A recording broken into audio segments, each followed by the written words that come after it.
Yep, you're right.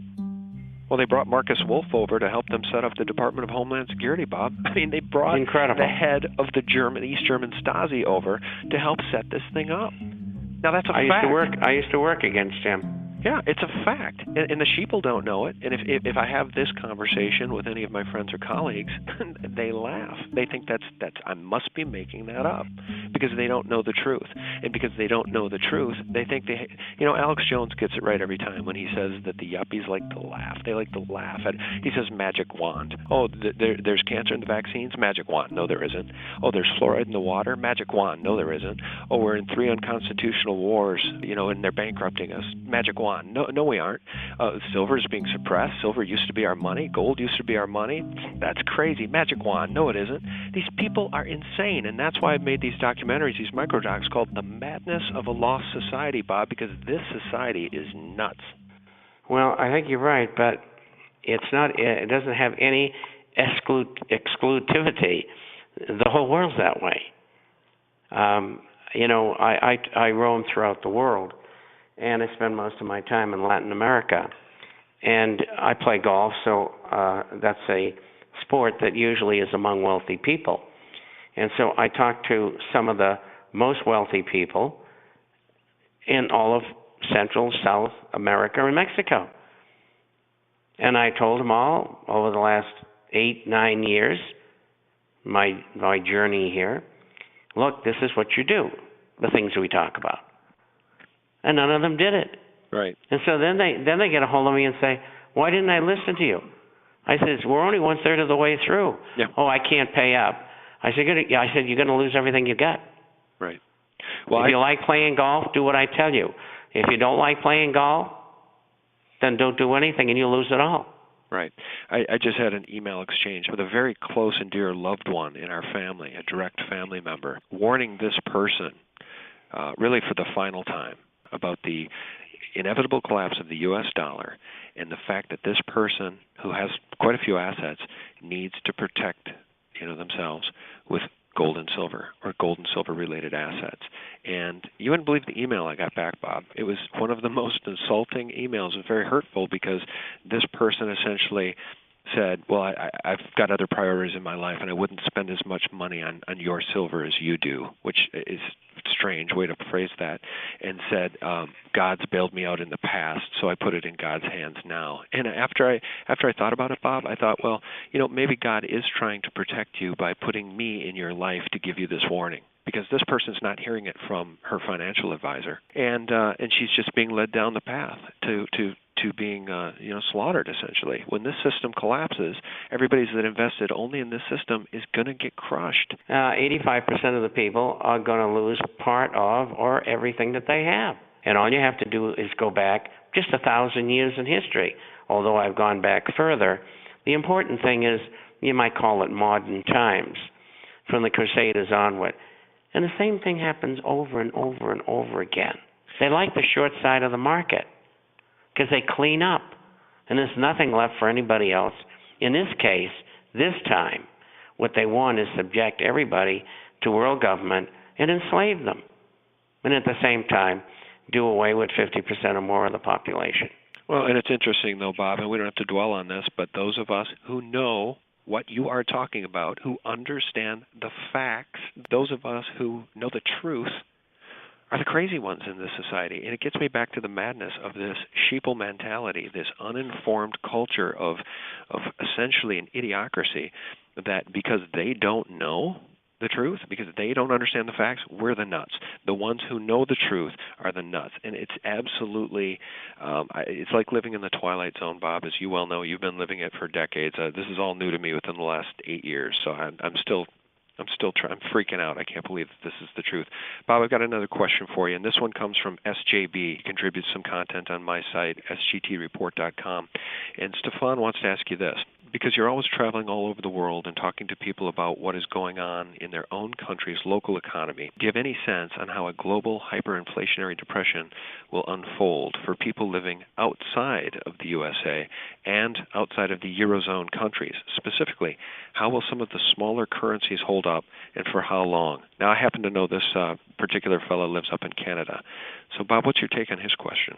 Well, I'm glad you told me that, and as an abridgment to the question, I likened it to this: the United States, United Kingdom, and Europe will be tens, and that's the worst you can get. You've got countries like Canada, Australia, Brazil, Chile, Mexico, that'll probably end up being fives, maybe fours. So that means they'll be hurt approximately half as much as we will in the United States. A good example of that is the Mexican peso in the last 3 months just went up 5% against the U.S. dollar. And the government has been hedging the appreciation by using derivatives, and quite successfully. They and Canada both, without stimulus of any kind, are doing a 4.5% growth in GDP last year and this year. Unemployment in both places around 5%, and inflation is 3.3% in Canada and 3.7% in Mexico. Now, it's certainly a lot higher in the United States. My guess is 9.5%. John Williams, the famous economist, says it's over 10%, and probably he's right. But anyway, it's very high. And so, to answer your question, some are going to do better than others. Why? Because they didn't ravage their economies the way that the American and European, British economies have been ravaged. And it all emanates really from the speculation of and using through the creation of money and credit. That's where the whole problem lies. Wall Street, banking, City of London. I mean, that's the nexus. That's the heart of the real problem. And that's why once the system comes down, and it will come down for everybody in varying degrees. Once it comes down, we got to round these people up, take them to court, convict them of what they've done, and take away the riches that they defrauded the public of the world of. And the only way countries like the United States and Europe and England can really survive if they're going to manufacture, and they must manufacture. They have to reimpose tariffs on goods and services. British mercantilism, which today is called free trade, globalization, offshoring, and outsourcing, is killing those countries. We couldn't compete, and the other ones with us couldn't compete in the 1800s. Never mind now. Right. Yeah, Thomas Jefferson and our founding fathers tried to cure that problem by giving us a true free nation with its own currency and money supply. But the bankers ultimately got they got what they wanted again in 1913. Let's just sum up and leave the folks on a good thought here as it relates to silver and gold. Gold's over 1,500. Silver's over 46, on its way to 50. And I just want to remind people, and I want to get your take on this, Bob, that $50, this much vaunted all-time, quote-unquote, all-time high, that's just the nominal high. It's to me, it's meaningless, Bob, because $50 in 1980 money is about $140 in today's money. So what do you make of because the media is going to explode when silver hits 50 next week or the week after.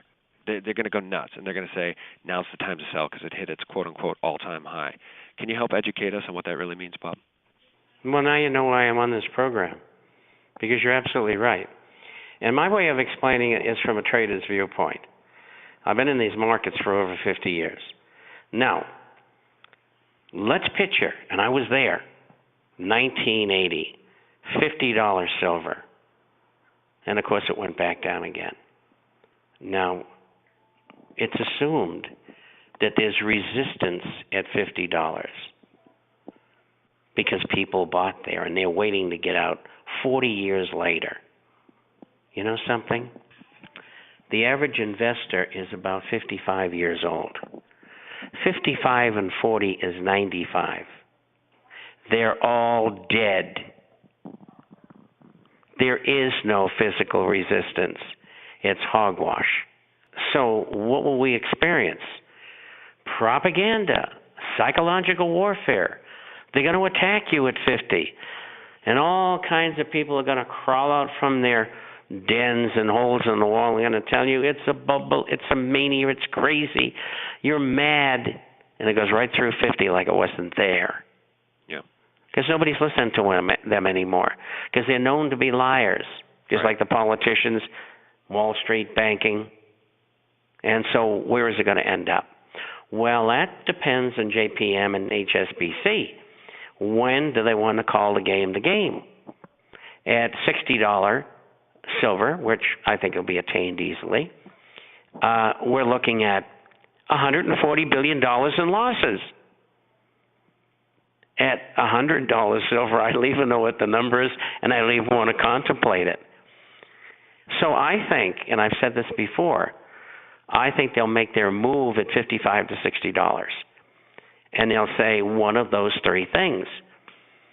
And that'll be the end of it. And the paper market will be, if not totally, and partially destroyed.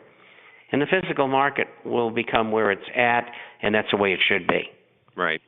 Well, and the last thing I would add to that, too, is that the psychological resistance at 50 is going to be very thin. I agree with you, Bob, because the other thing is that whole Hunt Brothers high, and back in those days, it was really maybe the English, maybe some of the European countries, and the Americans were in on silver or whatever. But today it's a worldwide market. Do you think the Chinese care? Do you think that the Chinese citizen or the Indian citizen buying silver gives a crap about what happened in 1980 with the Hunt Brothers? They haven't even heard of it. There's no psychological resistance at 50. Great perspective. Well, Bob, thank you. And that's what you all out there listening have got to have. You've got to get outside that box. You've got to stop listening to economists and analysts and newsletter writers, commentators who don't know a clue about what they're talking about. And especially the chartists, the wavists, and the cyclists, who have been wrong every time for the last 5 years. And they've cost people more money by keeping them out of the market. Look, we're in a long-term bull market. The trend is your friend. Buy and stay long. Well, Bob Chapman of the International Forecaster, again, thank you so much for your time. We always really appreciate visiting with you. Well, I thank you for having me, and I thank all the listeners for listening. And as I said, I don't have all the answers, but I try the best I can. And if I'm wrong, I'm wrong. Fortunately, that hasn't happened too often, and so I wish you all well. All right, Bob. Thanks a lot. See you in 2 weeks. See you in 2 weeks. Bye-bye. Bye-bye. Well, that's it, guys. Thanks for watching, and thanks for commenting. Thanks, guys. Keep stacking.